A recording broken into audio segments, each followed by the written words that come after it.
नमस्कार। आज हम एक इम्पॉर्टेंट टॉपिक पर बात करेंगे। घी यानी कि क्लैरिफाइड बटर, इसकी क्या इम्पोर्टेंस है और इसको क्यों हमें अपनी लाइफ में इनकॉर्पोरेट करके रखना चाहिए। गए 10 वर्षों में घी के ऊपर बहुत से शोध अनुसंधान हुए। बहुत से लोगों का कहना है कि घी हमारे बॉडी में सैचुरेटेड फैट्स को बढ़ाता है, जिसकी वजह से सीधा इफेक्ट उसका हार्ट पर और आर्टरी वेन्स को क्लॉग यानी कि वो सिकुड़न पैदा करता है। पर क्या सिर्फ घी एकमात्र ऐसा रीज़न है हमारे हार्ट को अफेक्ट करने वाला, या और भी ऐसे रीजंस हैं? अकॉर्डिंग टू रिसेंट रिसर्च, घी के अंदर 50% सैचुरेटेड फैट्स है, बट रिमेनिंग 50% उसके अंदर मोनो अनसैचुरेटेड फैट्स भी हैं जो ओमेगा 3 में रिच होते हैं। और ये omega 3 rich mono unsaturated fats मदद करते हैं हमारे हार्ट को, हमारी बॉडी को हेल्दी रखने में। बट साथ में ही 50% जो सैचुरेटेड कंपोनेंट है वो हमारे हार्ट को हार्म भी करते हैं, जिसकी वजह से जो आर्टरीज हैं, जो वेन से वो क्लॉक होना या सिकुड़न उनके अंदर पैदा हो जाती है। बट सिर्फ एक घी को ही हम दोषी बनाकर और उसको अपनी लाइफ से रिमूव करके क्या हमने सही किया है या गलत, आज हम उस पर बात करेंगे। सैचुरेटेड फैट्स यानी कि वो फैट्स जो हमारे हार्ट को हार्म करते हैं, उसके और भी रीजंस हैं। जैसे हम चीज़, नॉनवेज में मीट वगैरह, या कुकीज़ हो गए, ब्रेड्स हो गए, इन सब में भी सैचुरेटेड फैट्स हैं। अगर हमें सिर्फ घी को ही रिमूव करना है तो साथ में हमें इन चीज़ों को भी रिमूव करना चाहिए, जो पूरा सैचुरेटेड कंपोनेंट हम रिमूव करें। बट हमने उन एक मेजर एस्पेक्ट को नहीं रिमूव किया है, सिर्फ एक घी को अपनी लाइफ से हटा दिया है। और सिर्फ घी को रिमूव करने से हमारी बॉडी में और अदर एडवर्स इफेक्ट्स भी देखने को मिल रहे हैं। जैसे आजकल नी रिलेटेड लोगों को बहुत सी प्रॉब्लम्स हो गई हैं। जॉइंट्स में जो एक लुब्रिकेंट होता है, जॉइंट्स जो इजीली मूव करते हैं, मोबाइल होते हैं, उसके अंदर एक बहुत प्रॉब्लम देखने को मिल रही है।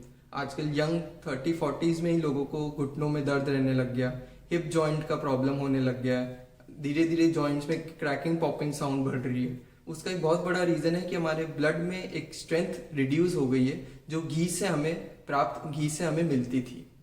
तो घी को सिर्फ सैचुरेटेड फैट समझ के रिमूव करना एक बहुत गलत एस्पेक्ट है।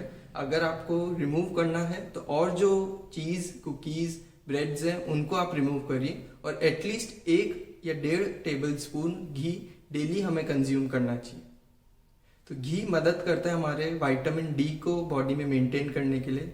घी हमें मदद देता है हमारे हर तरह के एसिड रिफ्लेक्सेस को बैलेंस और कंट्रोल करने में। जिनको भी गर्ड का प्रॉब्लम है, जिनको भी कॉन्स्टिपेशन, इंडाइजेशन का प्रॉब्लम रहता है, अगर वो रेगुलरली घी को कंज्यूम करेंगे तो उनको इस प्रॉब्लम में भी मदद मिल सकती है। बट घी को किस तरह कंज्यूम करें कि वो हमें आउटपुट दे।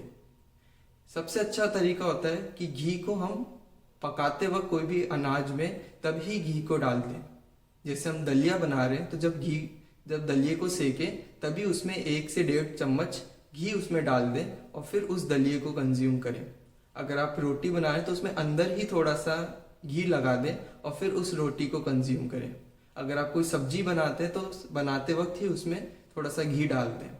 जो हम ऊपर से गार्निश करते हैं, ऊपर से टॉपिंग की तरह घी को लगाते हैं, वो हमारे हार्ट को हार्म करता है, वो हमारे कोलेस्ट्रॉल लेवल्स को इंक्रीज करता है। तो घी को पकाना भी ज़रूरी है। उसका ये कि बहुत इजी से तरीके हैं जिनसे हम घी को पकाकर और फिर हम कंज्यूम करेंगे तो हमें ज़्यादा उससे बेनिफिट मिलेगा। अब कौन सा घी कंज्यूम करना चाहिए?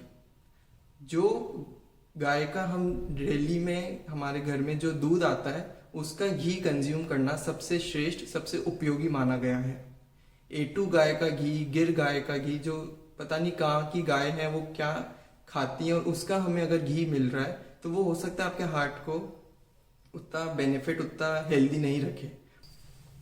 पर जिस गाय का रेगुलरली दूध पी रहे हैं, अगर उस गाय का अगर आप घी निकाल कर उसको कंज्यूम करते हैं तो वो डेफिनेटली आपके हार्ट को, आपकी बॉडी को बेनिफिट मिलेगा। तो सबसे इम्पॉर्टेंट है कि जो घी आप घर पर निकाल रहे हैं वो सबसे ज़्यादा शुद्ध है, क्योंकि आजकल हम लोग देखते हैं कि उसकी डेंसिटी कैसी है, उसकी शुद्धता कैसी है। तो उसको नापने का, उसको देखने का सिर्फ एक ही तरीका है कि जो घी आप घर पर निकाल रहे हैं वो सबसे बेस्ट है।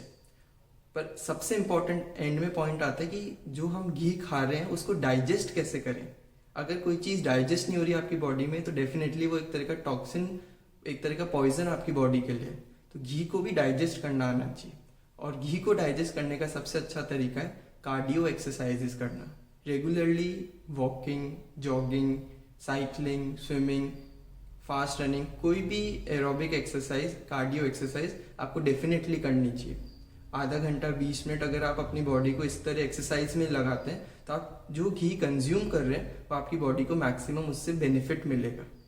अगर वो घी नहीं डाइजेस्ट प्रॉपरली हुआ तो आपके श्योर है कि आपके हार्ट को, आपके आर्टरीज को वो हार्म कर रहा है। डाइजेशन के लिए इन तरह की एक्सरसाइजेस करना रेगुलरली इम्पॉर्टेंट है। तो आज हमने बात जानी कि घी क्यों इम्पॉर्टेंट है हमारे हर एक मसल्स को, हर एक जॉइंट को। एक तरह का वो लुब्रिकेंट की तरह वर्क करता है। अगर कोई भी गाड़ी है हमारी, उसमें अगर लुब्रिकेंट नहीं होगा तो डेफिनेटली वो ज़्यादा लंबी दूरी तक आपका साथ नहीं देगी। वैसे ही हमारी बॉडी है, अगर इसको टाइमली लुब्रिकेंट नहीं मिलेगा, इनर मसल्स, इनर जॉइंट्स को लुब्रिकेंट नहीं मिलता रहेगा, ज़्यादा लंबे समय तक ये काम नहीं कर सकती और फिर पेनफुल कंडीशंस में डेवलप होना शुरू कर देती है। तो प्रॉपरली घी को इस तरह कंज्यूम करें, उसके लिए साथ में एक्सरसाइजेस करें, उसको किस तरह बनाना है उसकी हमने बात की। इन सब बातों को ध्यान में रखें, फॉलो करें और ज़रूर इस वीडियो को उन लोगों से शेयर करें जो घी से दूर भागते हैं।